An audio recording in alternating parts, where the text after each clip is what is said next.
seperti sungai. Geomorfologi fluvial adalah bidang studi yang fokus pada bagaimana bentuk alur sungai dan proses aliran air yang berkembang di berbagai skala ruang dan waktu. Geomorfologi fluvial juga mempertimbangkan pengaruh dari peristiwa masa lalu untuk menjelaskan bagaimana bentuk alur sungai terbentuk hingga saat sekarang. Ada juga beberapa hal yang akan saya bahas di dalam video ini, yaitu yang pertama, proses pemeriksaan sungai. Sungai dapat diperiksa dari berbagai skala, baik dari saluran individu maupun saluran sistem drainase yang kompleks. Yang kedua, pembentukan alur sungai. Bentuk alur sungai dipengaruhi oleh keseimbangan antara gaya fisik yang bekerja pada material seperti sedimen dan resistensi material tersebut terhadap perpindahan. Yang ketiga, pengaruh faktor lingkungan. Faktor-faktor lingkungan setempat seperti geologi, iklim, dan vegetasi berinteraksi dengan kekuatan hidrolik sesuai untuk membentuk berbagai tipe saluran yang ada di alam. Jadi, geomorfologi fluvial adalah ilmu yang mempelajari dinamika keberagaman bentuk sungai di seluruh dunia yang disebabkan dari berbagai proses fisik dan lingkungan. Baik, materi selanjutnya ialah keanekaragaman bentuk sungai. Sungai dapat ditemukan di wilayah daratan, kecuali daerah yang sangat gersang atau beku permanen. Bentuk dan pola sungai mencerminkan berbagai kondisi lingkungan seperti iklim, geologi, dan vegetasi. Iklim dan topografi. Ada beberapa faktor utama yang mempengaruhi bentuk dan sistem sungai. Contohnya seperti Sungai Nil dan Sungai Colorado melintas beberapa zona iklim dari lembab ke gersang dan menopang aktivitas pertanian di daerah gurun. Selanjutnya, sungai dapat mengalir dalam satu saluran atau beberapa saluran. Hal ini dapat terbentuk di daerah kering dan mengalir hanya pada saat musim hujan saja. Ada alur-alur sungai yang terbentuk di atas batuan dasar, lalu mencampur dengan endapan aluvial. Lalu setiap sungai mengalir dan daerah sedimentasinya ada tangkapan air. Ukuran cekungan drainase sangatlah bervariasi, mulai dari beberapa hektar hingga juta kilometer persegi. Selanjutnya, jaringan drainase sungai terdiri dari beberapa cabang, lalu bergabung menjadi saluran yang lebih besar. Saluran sungai bervariasi ukurannya dari hulu kecil hingga sampai besar di hilir. Pola jaringan drainase menggambarkan cara air sedimen dialirkan dari lereng bukit menuju ke daerah aliran sungai melalui berbagai bentuk jaringan dan saluran. Jenis pola jaringan drainase yang terbentuk sangat dipengaruhi oleh kontrol geologi serta faktor-faktor lingkungan lainnya, seperti topografi, tanam, iklim, sejarah.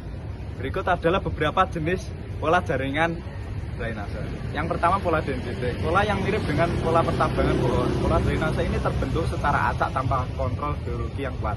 Yang kedua, pola paralel. Pola yang terbentuk di wilayah dengan kemiringan yang sangat kuat. Yang ketiga, pola lateralis. Pola yang muncul di daerah dengan kontrol struktural yang kuat, seperti lapisan batuan yang berselang-seling antara lapisan keras dan lunak. Yang keempat, pola persegi panjang. Pola ini terjadi ketika terdapat dua kontrol struktural yang tegak lurus satu sama lain. Yang kelima, pola radial.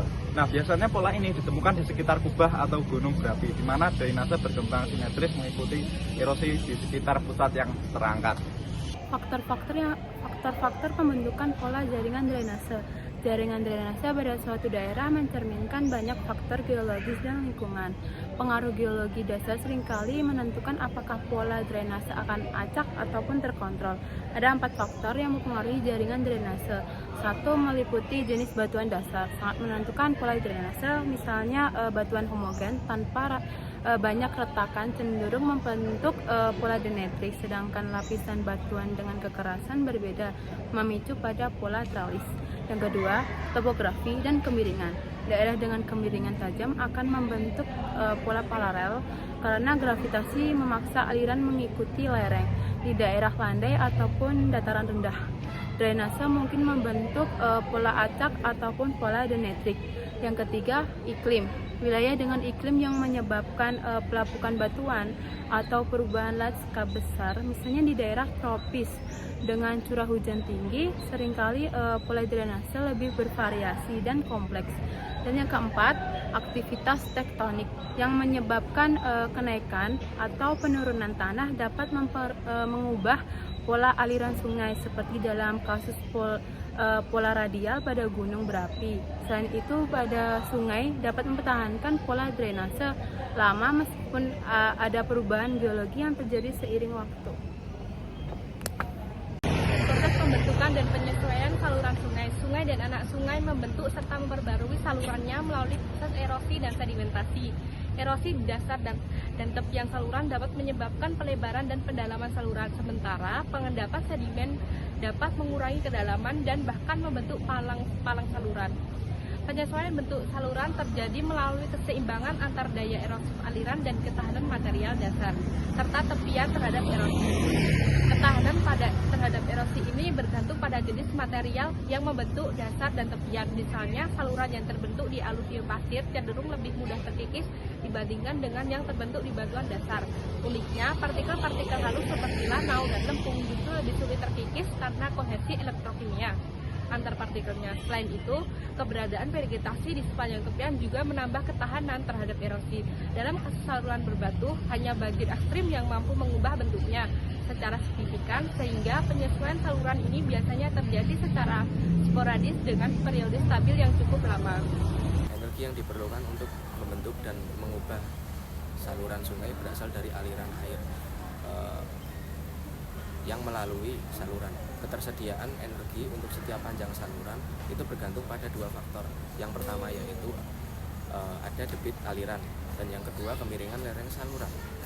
Selanjutnya ada peningkatan kedua faktor ini akan mempengaruhi daya aliran, sehingga meningkatkan potensi untuk melakukan pekerjaan geomorfologi seperti pengangkutan sedimen dan erosi. Akan tetapi, sebagian besar energi yang digunakan untuk mengatasi berbagai jenis hambatan aliran, termasuk gesekan antara air yang mengalir dengan batasan saluran, gesekan di tikungan, anak tangga, serta turbulensi aliran itu sendiri. Akibatnya hanya 5% energi sungai yang tersisa untuk melakukan pekerjaan geomorfologi, sementara 95% lainnya digunakan untuk mengatasi hambatan aliran. Aliran di saluran alami bervariasi karena serangkaian kondisi seperti aliran normal, banjir, dan kekeringan.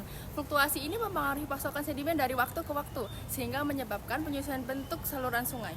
Karakteristik aliran sangat menentukan bentuk saluran, di mana debit rata-rata biasanya meningkat seiring ukuran daerah drainase. Namun, variasi dalam rezim aliran atau iklim sungai seperti perubahan musiman dan frekuensi banjir juga memainkan peran penting. Proses erosi, pengangkutan, dan pengendapan di saluran bergantung pada pasokan sedimen dari hulu maupun yang terkikis secara lokal. Selain volume sedimen, distribusi ukuran partikel juga berpengaruh. Sedimen halus seperti lempung dan pasir terbawa beban tersuspensi yang dapat diangkut cukup jauh, sementara sedimen kasar diangkut lebih dekat dengan dasar saluran sebagai beban dasar. Endapan material kasar ini membentuk palang saluran yang sering menjadi ciri saluran aluvial, sedangkan endapan sedimen halus mencirikan saluran yang didominasi beban tersuspensi. Penyesuaian bentuk saluran tidak hanya dipengaruhi oleh aliran dan pasokan sedimen saja, tetapi juga dibatasi oleh pengaturan lembah. Nah, faktor-faktor seperti substrat saluran, vegetasi, dan kemiringan lembah ini juga mempengaruhi kemampuan saluran untuk mengalami erosi dan migrasi. Misalnya, kemiringan lembah menentukan kecuraman saluran yang bersama dengan debit aliran itu mengontrol daya erosi. Saluran yang mengalir di atas gradien yang sangat landai itu biasanya seringkali memiliki energi yang sangat terbatas, sehingga kemampuan untuk melakukan penyesuaian bentuknya itu juga terbatas. Lalu ada tingkat pembatasan lembah juga menjadi pengaruh penting, di mana saluran yang melintasi dataran banjir luas dapat beririgasi bebas. Sementara yang dibatasi oleh dinding lembah itu mengalami keterbatasan dalam penyesuaian bentuk dan perilaku alirannya. Bentuk aliran sungai. Saluran sungai terbentuk dari berbagai faktor lingkungan yang menghasilkan berbagai bentuk dan perilaku aliran sungai. Secara umum, terdapat 4 tipe utama saluran aluvial, yaitu 1. Saluran lurus, yaitu saluran yang jarang ditemui karena kebanyakan sungai mengalami variasi pada pola aliran. Saluran ini cenderung stabil karena migrasi yang lambat yang terutama pada bagian terbuat dari material yang kuat seperti lempung yang kohesif.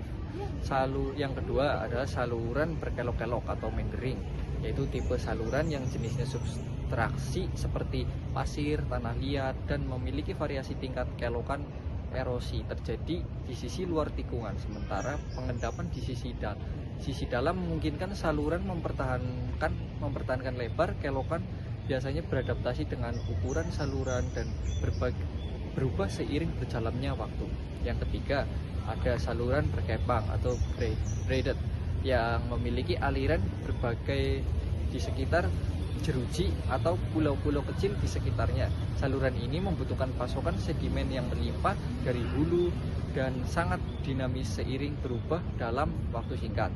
Yang keempat, ada saluran bercabang atau embracing, yaitu terbagi menjadi beberapa cabang saluran yang stabil, dan seiring ditumbuhi vegetasi, saluran ini memiliki migrasi lateral yang rendah dan dapat berbentuk kembali saat banjir. Berikutnya yaitu saluran batuan dasar. Saluran batuan dasar adalah saluran sungai yang mengalir melalui batuan dasar yang lebih keras dan tahan terhadap erosi dibandingkan dengan saluran aluvial. Batuan dasar yang keras menyebabkan proses erosi berlangsung lebih lambat, sehingga saluran ini cenderung lebih stabil dan tidak mudah berubah bentuk. Faktor-faktor struktural seperti sambungan, perlapisan, dan pola geologi di sekitarnya sangat memengaruhi bentuk dan arah aliran sungai ini. Sebagai contoh, saluran batuan dasar bisa mengikuti patahan atau sambungan geologis menghasilkan pola aliran lurus. Di sisi lain, saluran batuan dasar dapat membentuk kelokan yang dalam dan tajam ketika erosi terus bekerja dalam jangka waktu lama, terutama di wilayah berbatu dengan aliran yang kuat, seperti pada sungai berkelok di daerah Ngarai. Kesimpulannya, sungai adalah sistem yang kompleks dan dinamis yang ditemukan di berbagai zona iklim dan terdiri dari jaringan saluran yang mengalirkan air serta sedimen dari cekungan drainase menuju outlet. Bentuk dan struktur saluran sungai dipengaruhi oleh sejumlah faktor, termasuk pasokan air dan sedimen, substrat saluran, lebar dan lereng lembah, serta vegetasi di tepi sungai. Karena adanya variasi faktor ini, baik antar sungai maupun di sepanjang aliran yang sama, terbentuklah berbagai bentuk dan karakteristik saluran fluvial. Secara umum, terdapat 4 tipe saluran fluvial, yakni lurus, berkelok, berkepang, dan bercabang. Sementara saluran yang mengalir melalui batuan dasar juga menunjukkan keanekaragaman bentuk. Sungai secara terus-menerus menyesuaikan salurannya untuk mencapai keseimbangan antara kekuatan aliran yang mengikis dan ketahanan batas saluran, sehingga membentuk lanskap yang khas sesuai dengan kondisi lingkungannya.